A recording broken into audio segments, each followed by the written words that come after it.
Good day, and welcome to the Alamo Group Incorporated second quarter 2025 conference call. All participants will be in a listen-only mode. Should you need assistance, please signal conference specialist by pressing the star key followed by 0. After today's presentation, there will be an opportunity to ask questions. To ask a question, you may press star then 1 on your touch-tone phone. And to withdraw your question, please press star, then 2. I would now like to turn the conference over to Mr. Edward Rizzuti, EVP, Corporate Development and Investor Relations. Please go ahead, sir. Thank you. By now, you should have all received a copy of the press release. However, if anyone is missing a copy and would like to receive one, please contact us at 212-827-3746, and we will send you a release and make sure you are on the company's distribution list. There will be a replay of the call, which will begin 1 hour after the call and run for 1 week. The replay can be accessed by dialing 1-877-344-7529 with the passcode 788-8480. Additionally, the call is being webcast on the company's website at www.alamo-group.com, and a replay will be available for 60 days. On the line with me today are Jeff Leonard, President and Chief Executive Officer, and Agnes Kamps, Executive Vice President and Chief Financial Officer. Management will make some opening remarks, and then we will open up the line for your questions. During the call today, management may reference certain non-GAAP numbers in their remarks. Reconciliations of these non-GAAP results to applicable GAAP numbers are included in the attachments to our earnings release.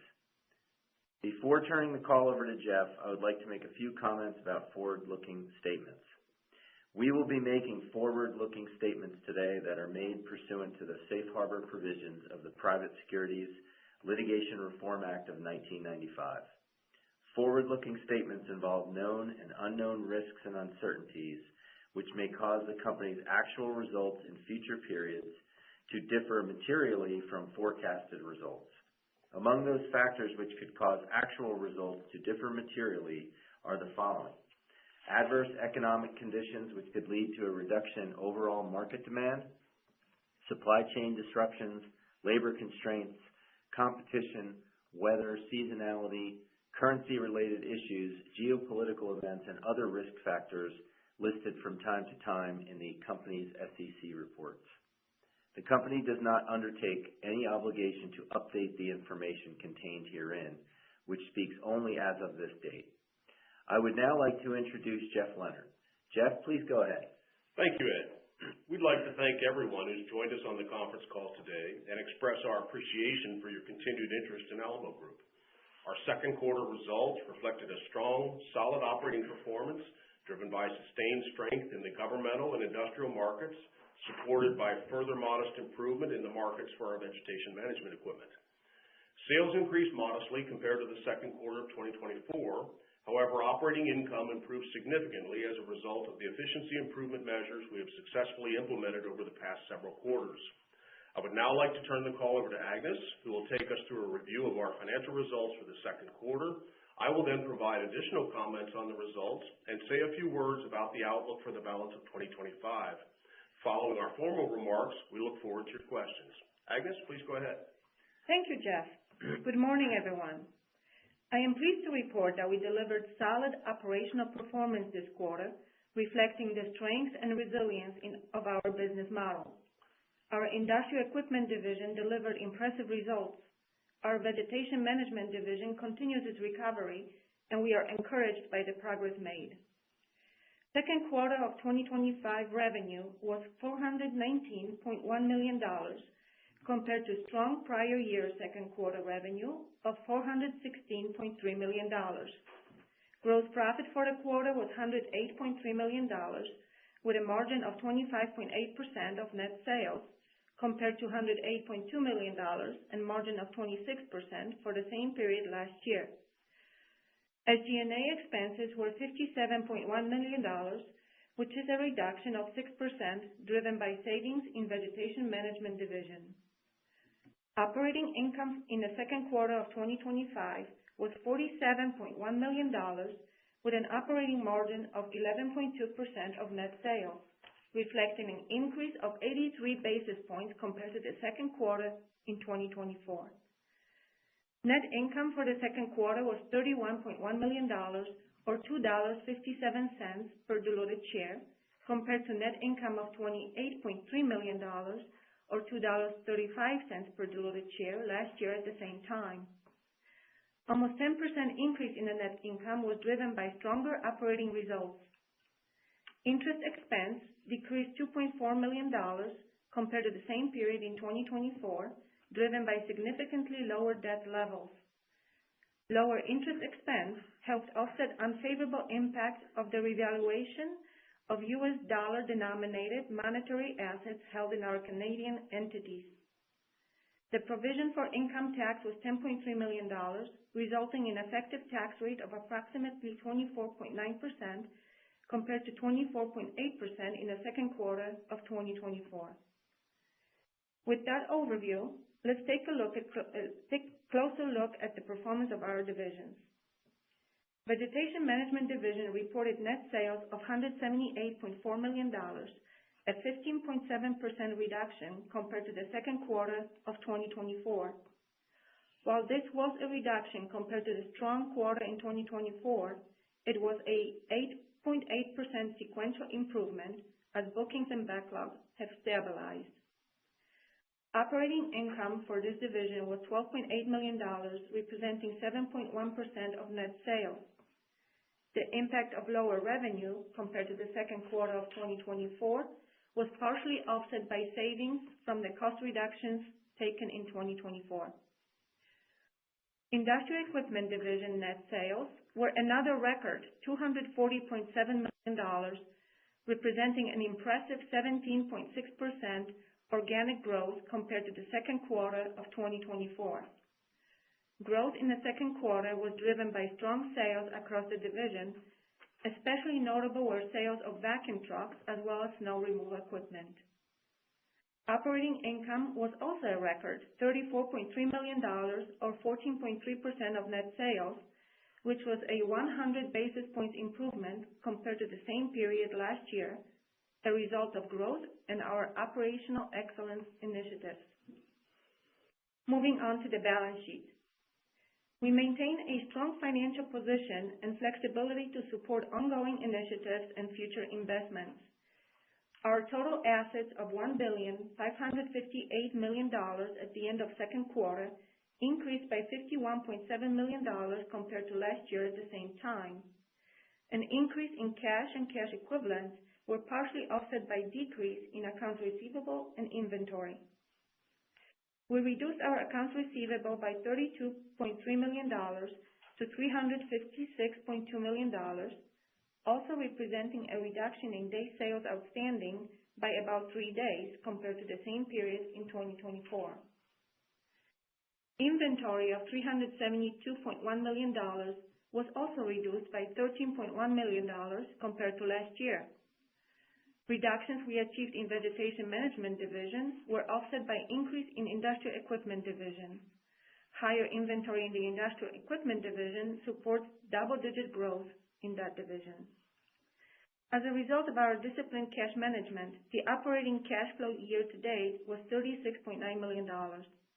At the end of second quarter 2025, our total debt was $213.1 million, and debt net of cash was $11.3 million.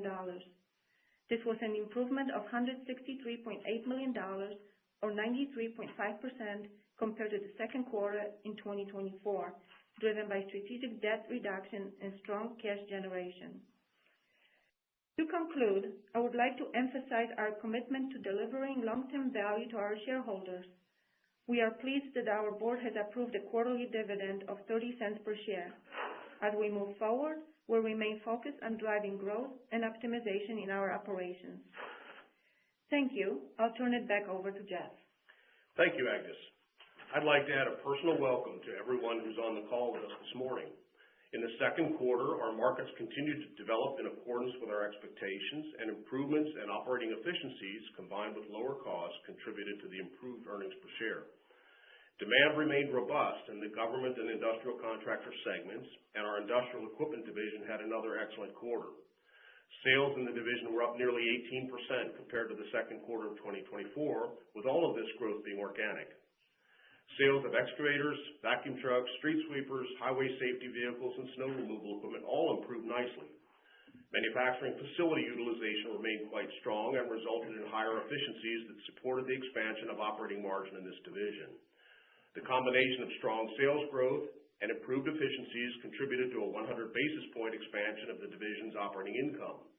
Industrial equipment division EBITDA of 16.7% improved 60 basis points compared to the second quarter of 2024. The order backlog in the industrial equipment division remained quite good at nearly $510 million, providing us very good visibility and confidence through the second half of the year and into the early months of 2026. Second quarter order bookings in this division were up nearly 21% compared to the second quarter of 2024, primarily driven by exceptionally strong orders for vacuum trucks. On a year-to-date basis, industrial division orders are up over 10% compared to the first half of 2024. Markets for the company's vegetation management equipment continued to improve at a modest but steady pace, and there were several positive indicators pointing to improved market conditions that were evident during this quarter. Notably, this was the division's fifth sequential quarter of improvement in order bookings. Second quarter order bookings were nearly 10% higher than the second quarter of 2024, and year-to-date orders are up nearly 14% compared to the first 6 months of last year. Agricultural equipment sales were down compared to the second quarter of 2024, but improved solidly on a sequential basis. Ag equipment orders in the second quarter were up firmly compared to the prior year's second quarter and were sharply higher sequentially. Sales of governmental mowers further improved in North and South America, but declined somewhat in Europe compared to the second quarter of 2024. We saw a partly similar pattern in forestry and tree care. Sales in the forestry and tree care group declined relative to the second quarter of 2024, but improved nicely on a sequential basis. Orders in these product lines also increased compared to the second quarter of 2024.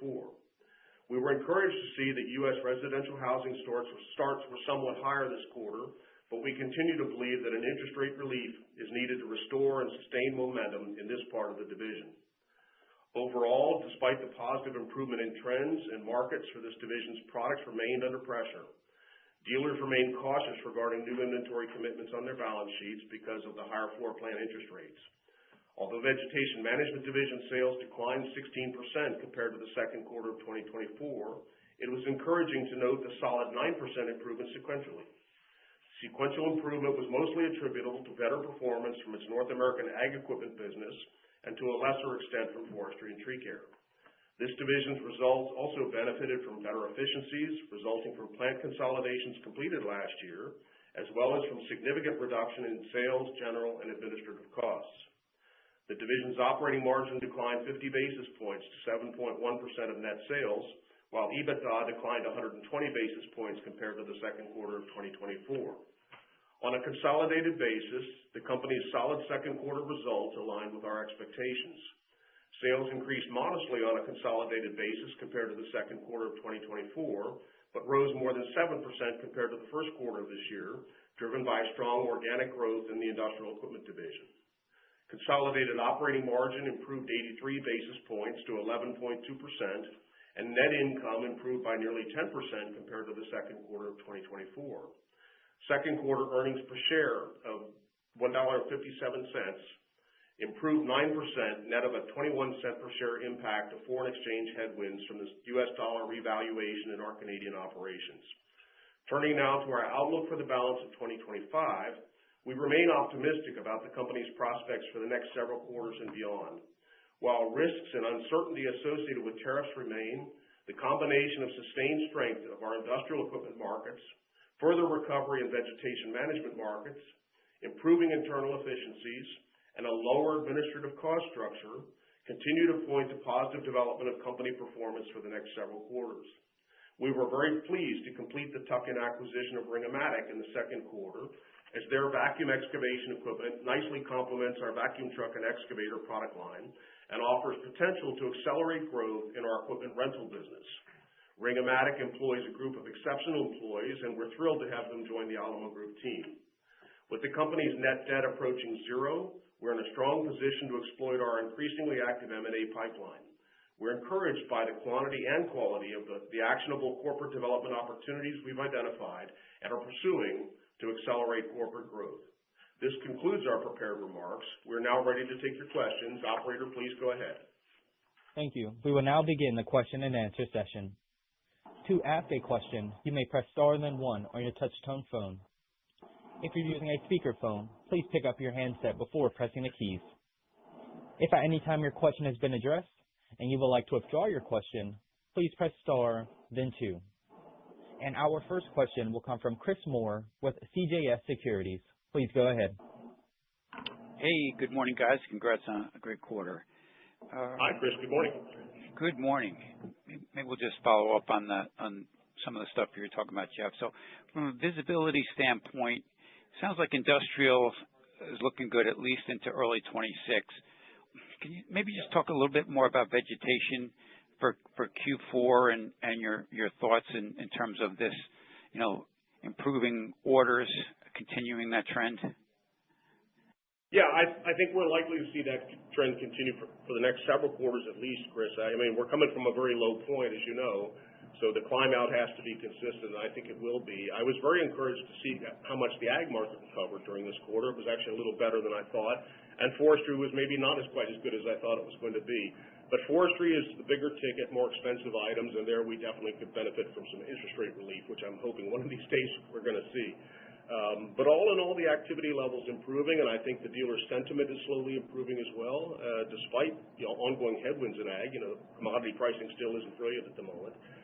But overall, we're encouraged. And I think that's partly just because there's so much inelasticity in our pipeline at the moment. I've shared with you in previous quarters that our pipeline is exceptionally low of inventory in the field, so it doesn't take much to drive the orders higher at this point. So we feel very good about where we're going. The reduction in the cost structure is significant in that division, and we're maintaining it.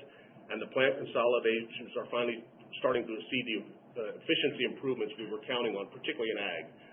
The consolidation of our two big ag plants late last year is finally starting to show the real benefits we expected to see. So overall, I'm encouraged. The markets were a little bit better in that space than I thought, and I think the climb out is clear, and I think it'll continue for at least several quarters from what I can see. Terrific.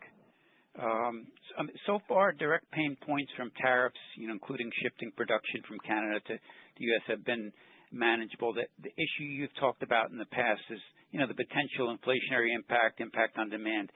Just curious what you're seeing at this point. Are there, kind of specific product lines that would be more at risk? The biggest risk overall is to our snow removal group, and it's really a U.S.-Canada issue, as I've told you before. But we've largely mitigated that, Chris, by shifting a good deal of that production from Canada into the U.S., into our plant here in Ohio. We're at the Great All facility today, for what that's worth. So I don't see that being as too bad. And the inflation side has been actually pretty decent. In other words, the pressure on our purchase prices has been far less significant than I think Agnes and I anticipated. So far, we're navigating the tariffs pretty effectively, and I'm very happy with that. Got it. Perfect. And maybe just the last one. We're at better than 1.6 this year, 925 plus industrial. Just wondering, from an industrial standpoint, how much existing infrastructure can handle from a revenue standpoint before you'd have to add a little capacity? I think we're okay yet because our plant in Wisconsin is not overwhelmed yet. We still have some capacity there. Our Ohio plant where we are today is busy for sure. The backhaul product line has been doing very well, and so sales have been up across that product line pretty sharply. But we've still got plenty of capacity in Wisconsin that we can go after, and we have other facilities. As you know, our Huntsville facility still has some capacity. So we're not feeling too much pressure yet, Chris, with that. I think labor is the bigger constraint again. We're starting to see labor tighten again, as sort of like we did during the pandemic, and that's something we're watching very closely. Got it.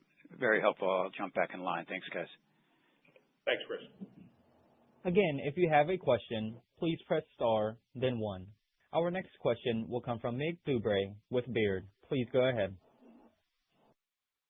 Thanks for the time. Good morning, everyone. Yes, hello. Back to vegetation management. what's the right way to think about revenue here in the back half of the year? And I'm wondering in terms of both kind of how you see demand play out, but also, at least in theory, there should be some seasonality here that we have to kind of take into account. Yeah, I think the seasonality will start to show up again in the fourth quarter, Mig, but I think as long as we can keep building the backlog, we'll be in a better position. The book and bill's been over 1 again, which is nice to see, so the business is reinflating, not as fast as we'd like, obviously. But I think you're going to see a slow build of inventory. I don't think it's going to be dramatic for the remainder of this year, but I think it'll start to build again. As we've seen that for the past several quarters. We keep talking about the sequential improvements, and I think those will continue. So, I'm sorry, just to be clear here, you're $178 million of revenue in Q2. You're saying that we continue to build sequentially here in Q3 and into Q4 as the year progresses? I think so. I mean, there's still some uncertainty out there on the forestry side, not so much in the ag side, but in the forestry side, there's still some uncertainty there. We've still seen some order cancellations in forestry, Mig, so we're not completely out of the woods there. But my assessment is I think revenue will continue to build, but very slowly in that division. Okay, yeah, helpful. I would agree with that. Maybe if I could add something. I would agree with that. We are feeling a little more confident on the ag side. Orders have been growing pretty nicely over there, and productivity in the plant after consolidation has been improving. So on the ag side, we're feeling a little bit better, but I would agree with what Jeff had mentioned about forestry. And then my follow-up, you mentioned in the press release that the margin in vegetation still reflected some of the effects of the recent facility consolidation costs. Maybe it would be helpful to call out what these costs are, maybe magnitude, the nature of the cost. I mean, you're obviously not adjusting them out. And at what point in time should we expect this drag to be done with? And implicitly, what would that mean for margins going forward as you kind of lap all of this? Yes, I will take this one.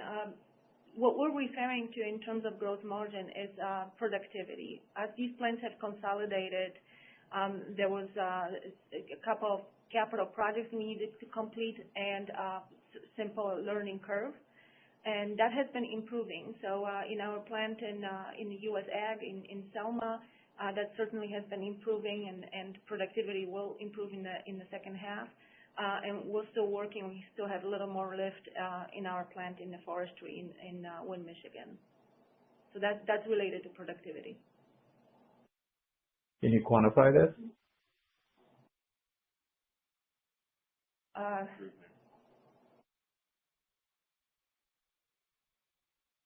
Let me ask the question differently. If per Jeff's comments, we're thinking that revenue maybe gets a little bit better in Q3 and in Q4, is it reasonable to expect margins to improve sequentially relative to Q2 as well? Yeah, I would not say that, Nate, for what it's worth, because we still have a fairly unfavorable mix in forestry at the moment. And I did comment, I think, on the call that, or at least I did on the previous call, that it's the large forestry equipment that still remains down. The tree care side is coming back nicely, but the margins in the tree care side, the smaller products, are not what they are in the big industrial machines. So the mix is still relatively unfavorable in forestry, and we're still working through some demons on the inventory side I mentioned with dealer cancellations and so on. So I wouldn't factor in too much of a margin improvement for the next quarter at least. I think if we see it, it'll be more like a Q4 event in that side of the business in forestry and tree care. And I think we could probably give you a shot at quantifying it, but I don't think we want to do that on this call today, maybe on the after call. Okay, then final question for me. Jeff, we talked in the past about your intent to retire and looking for a replacement for you. We're sitting here in August. At least I haven't heard anything new on the matter, so I'm wondering kind of how your thinking has evolved and what's going on in terms of internal, external candidates. How is the board looking at this? Okay, I can give you a very satisfying answer to that, Nick, for what it's worth. We're with our board of directors here in Ohio this week. The process is going exactly according to the plan, and I think you're going to see it reach a conclusion in the third quarter. So, it's getting more close for sure. So, and that's both a happy and a sad thing for me personally. We've got a very active M&A pipeline, as I commented on the call, and I certainly want to see the company pilot its way through that with success. So I've offered to stay involved as much or as little as needed going forward, and that's about all I can say about it. But the actual succession process is well advanced at this point. All right, appreciate that. Thank you. Again, if you have a question, please press star, then one. Our next question will come from Mike Shishkley with D.A. Davidson. Please go ahead. Yes, hello, good morning. Pardon the background. Hi, Mike. Here. Good morning. Yes, hi. I guess I had a couple of quick ones here. Well, maybe one. Maybe the first one's not that quick. It's about capital allocation. I know you're pursuing some M&A deals. It sounds like despite the strong orders in industrial and the backlogs, you're not pursuing any large capacity additions there. I was wondering if you had any thoughts about trying to enter any new product categories with the amped up R&D budget or other ways to put capital to work in an organically positive way. Well, we're always pursuing those, Mike. We obviously don't talk about them publicly, what we've got in our R&D pipeline. But yeah, we look for that growth to come partly from acquisition, but also from organic developments inside. We really like this little Ring-O-Matic acquisition. I know that's inorganic, but that offers a new platform for us that will really drive our rental business very nicely. So we were very happy to get that one. And the response from our customers has been very positive to that. We're very encouraged by the way that should unfold under our leadership. In terms of the R&D pipeline, we've had to change gears a little bit. We were investing very, very heavily in electrification, and now the need, or let's say the drive and demand for that, has taken a time out for the moment. And of course, we also have the change in emission standards coming up here in another year or two. We have to be paying attention to that and getting prepared for that, and that causes you to spend more on R&D just in the preparation phase because you have to advance all those products forward. In terms of new verticals that we would develop organically inside the company, no, I don't think we've got anything major in the pipeline there that I want to talk about today. We don't need to. We've got more than adequate growth coming out of our existing initiatives. So capital allocation remains very heavily toward M&A at the moment, and I think that's going to be the case for the remainder of this year. Great. And I also wanted to touch on your snow business. You've done quite well for several years in a row here. And it sounds like you've got pretty decent orders the rest of this year to next. Curious as to the legs of that, how much of your business has become chassis plus blade, and how much is still just like the blade? And that's been a large part of the growth. So I kind of want to get a feel for whether there's more than 1 year of like legs left in your snow business. In the snow business, so sorry. Yeah, we do have a lot of noise on the line, Mike, but we were both I'm struggling to hear your question. The snow business remains very, very active for us, and it's like the vacuum truck business. It's a little bit spiky. You get a large order, and then the market takes a time out and so on. But the activity is very strong right now, especially in Canada. There's still some significant orders to be placed there, which is encouraging. And the U.S. market has been stable. I followed the Douglas earnings call and closely, and they were reporting an uptick in snow, which we're seeing as well. So there seems to be plenty of legs left in that market from my point of view. Mike, I don't see any kind of a slowdown coming there. Outstanding. Thanks so much. I'll pass it along. Thank you. This concludes our question and answer session. I would like to turn the conference back over to management for any closing remarks. Please go ahead.